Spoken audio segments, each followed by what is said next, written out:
روپے کی دیہڑی لگے گی شہباز سپیڈ کی اور اس کے سہولت کاروں کی. شہباز سپیڈ اور اس کے سہولت کار کم از کم 25 ارب روپے کا اس میں اسکینڈل آئے گا. یہ آپ دیکھ لینا, اس میں آٹا ملے گا تھوڑا, کاغذوں میں زیادہ ہوگا, لوگ مریں گے, زیادہ سے زیادہ ٹی وی پہ خبریں آئیں گی, شہرت ہوگی کہ فلاں جگہ پہ آٹا تقسیم ہو رہا ہے.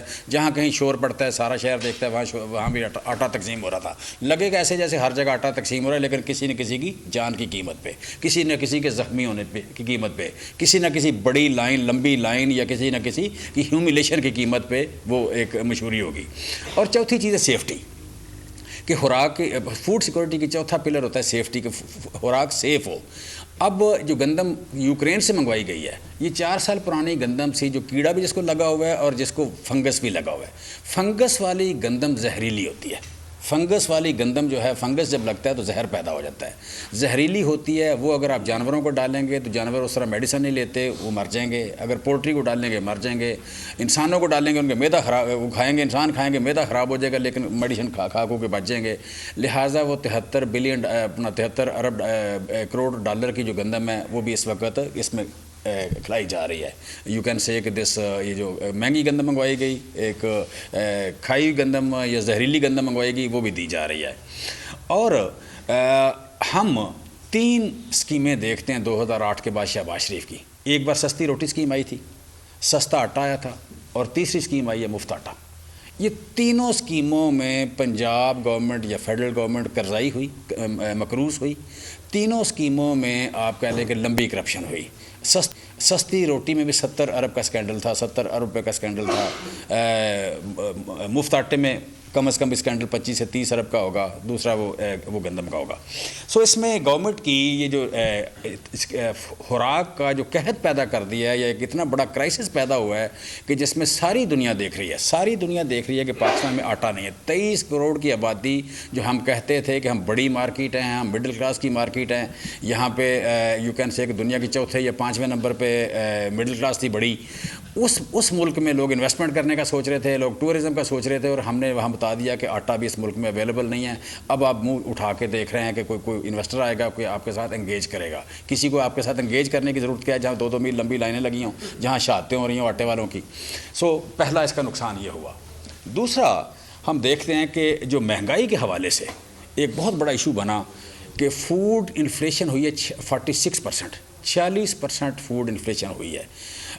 2 چیزیں ایسی ہوتی ہیں جو اوائڈ نہیں ہوتی, ایک فوڈ اور دوسرا ٹرانسپورٹ. ٹرانسپورٹ کی مہنگائی ہوئی ہے اس مہینے میں 51%, ٹرانسپورٹ کی 51 اور فوڈ کی 46%. اور ان دونوں کی ایوریج ہیومن لائف میں جو پاکستان میں ویٹیج ہے وہ ہے 41%. 41% جو ہمارا ایوریج خرچ ہوتا ہے, 41% خرچہ جو ان 2 چیزوں پہ ہوتا ہے, خوراک اور ٹرانسپورٹ پہ. تو اس کا آپ کہہ لیں کہ اس کا ویٹ اس کا یہ ہے. اب ان دونوں میں مہنگائی جب زیادہ ہوئی ہے تو غریب آدمی جو ہے بالکل اس کے پاس ڈسکریشنری انکم ختم ہو گئی ہے, اور وہ نہ کپڑا نہ دوسرا کوئی چیز خرید نہیں سکتا. لہٰذا اس سے وہ ایکسپوز ہو گیا, غربت کی لکیر سے نیچے جانے والوں کی تعداد بہت بڑھ گئی ہے. پہلے آپ کہہ لیں تقریباً 80 لاکھ لوگ بے روزگار ہوئے ہیں, 2 کروڑ نئے لوگ خوراک مہنگی ہونے کی وجہ سے غربت کی لکیر سے نیچے گئے ہیں. اب اس میں یہ کہیں گے کہ پوری دنیا میں ایسا ہے. پوری دنیا میں پچھلے سال جو مہنگائی تھی, گلوبل مہنگائی جو تھی 8.8% تھی, اور پاکستان میں 12% تھی. پچھلے سال دنیا میں 8.8, پاکستان میں 12. اس سال دنیا میں 6.6% مہنگائی ہے, اور ہمارے ہاں 33% ہونے جا رہی ہے. ایوریج سی پی آئی آئے گی وہ 33% آئے گی. اور اگلے سال دنیا میں مہنگائی 4.4% آ رہی ہے. دنیا میں 4.5% مہنگائی آ رہی ہے, اور ہمارے پاس اگلے سال کی بھی ساری خبریں بری ہیں. ایک بھی خبر اگلے سال ہمارے پاس اچھی نہیں ہے. ہم جب دیکھتے ہیں کہ اس میں ہوا کیا ہے, اس میں یو کین سے کہ موڈی کہہ رہا ہے کہ آپ کی 33% سی پی آئی آئے گی. اچھا, جب ہم مہنگائی کا ذکر کرتے ہیں تو یہ سارے منہ کھول کے, سارے منہ پیڈا کر کے, یا غصے والا بنا کے, منہ پہ وٹ ڈال کے, تو ہمیں کہتے ہیں یہ IMF کی وجہ سے ہوا ہے. جو آپ نے IMF کے ساتھ معاہدہ کیا تھا, یہ مہنگائی اس کی وجہ سے ہوئی ہے. ہم ذرا دیکھ لیتے ہیں. پہلی بات, آٹا 59 روپے سے چلا گیا 158 روپے پہ. اس میں IMF کا کیا تعلق ہے؟ 95% ہماری لوکل پروڈکشن ہے, 95% لوکل پروڈکشن ہے. اور جتنا آٹا چاہیے تھا سوائے 18 لاکھ ٹن کے, 2 کروڑ 80 لاکھ ٹن چاہیے تھا, 18 لاکھ ٹن صرف امپورٹ کرنا تھا, باقی سارا ہم ان کو دے کے گئے تھے. ٹھیک ہے. انڈے 130 روپے سے چلے گئے 256 روپے درجن. ان کا IMF سے کیا تعلق ہو سکتا ہے؟ کیلا 119 روپے درجن تھی 232 روپے پہ چلا گیا. دال مونگ ہم لوکل پیدا کرتے ہیں, دال چنا لوکل پیدا کرتے ہیں, 160 روپے سے 250 روپے پہ چلی گئی. اچھا ٹماٹر 100 روپے سے, ہمارے دور میں 100 روپے تھا, آج کل 90 روپے ہے. اس پہ IMF کا اثر کیوں نہیں ہو رہا بھائی؟ یہ IMF کی بات نہیں مانتا ٹماٹر. اچھا ہم دوسرا دیکھ رہے ہیں, چینی 86 روپے صرف 106 روپے پہ, تھوڑی مہنگائی ہوئی ہے. کیا یہ IMF کی بات نہیں مانتا؟ بیسیکلی ہم کما زیادہ پیدا کر کے گئے تھے.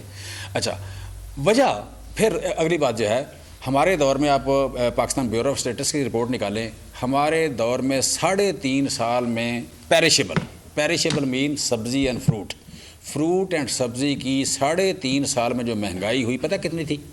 3%. 3.5 سال میں 3%. اور اس سے ایک سال میں پتہ کتنی ہوئی ہے؟ 66%. 66%. مطلب جو کیلا لگا ہوا ہے, جو ٹماٹر کیا نام ہے وہاں ٹماٹر لگا ہوا ہے, آلو اگ رہا ہے, پیاز ہے, اس کا IMF سے کیا تعلق ہے؟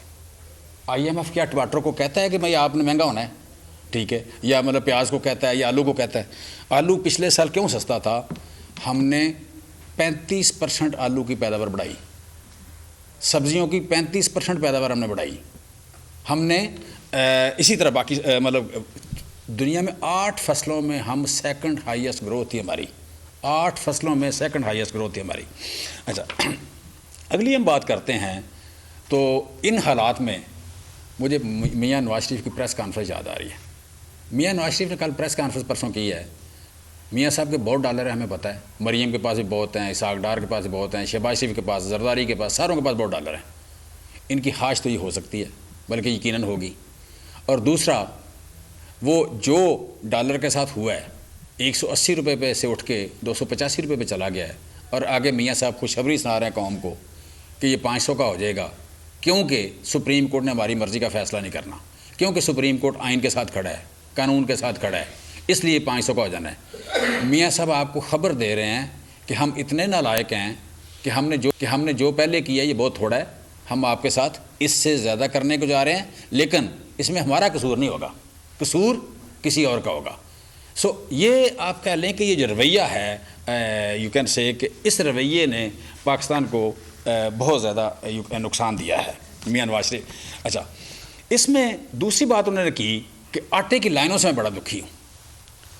میں ان سے پوچھنا چاہتا ہوں کہ آپ کا جو چھوٹا بھائی ہے, آپ کے چھوٹے بھائی نے جب آٹا پورا دے کے 2.86 ٹن گندم جب دے کے گئے ہیں ہم اس کو, اور آج بھی 18 لاکھ ٹن اگلے سال کے ریزرو کے لیے آٹا گندم موجود ہے ہمارے پاس.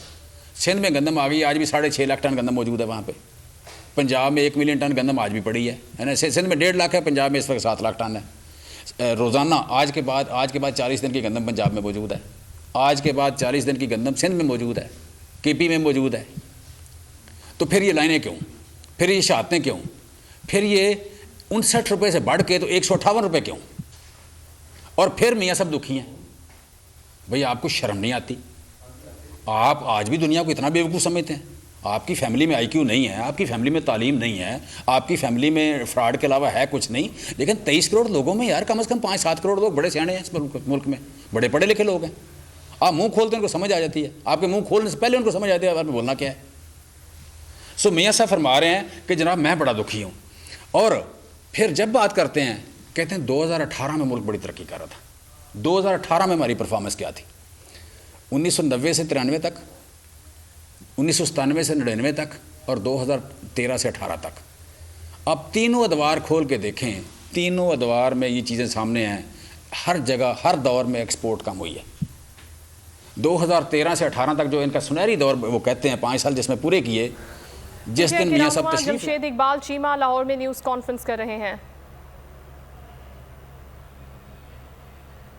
ماشاءاللہ گئے تھے نااہل ہو کے, ڈسکوالیفائی ہو کے, اس دن ایکسپورٹ تھی پاکستان کی 8.8% ٹو دا GDP. 5% پاکستان کی ایکسپورٹ ٹو GDP کم ہو گئی تھی, اور ہر دور میں کم ہوئی ہے. دوسری بات, میاں صاحب جب آتے ہیں ریزرو زیادہ ہوتے ہیں, جب جاتے ہیں ریزرو کم ہوتے ہیں. آپ تمام ادوار میں دیکھ لیں, آتے ہیں تو ریزرو زیادہ ہوتے ہیں, جاتے ہیں تو ریزرو کم ہوتے ہیں. میاں صاحب جب آتے ہیں لوکل مینوفیکچرنگ ہرٹ ہو جاتی ہے. کل ہاتھ جوڑ رہی تھی ساری ٹیکسٹائل کہ جناب ہمارے ساتھ ہمیں بچنے دیں. اور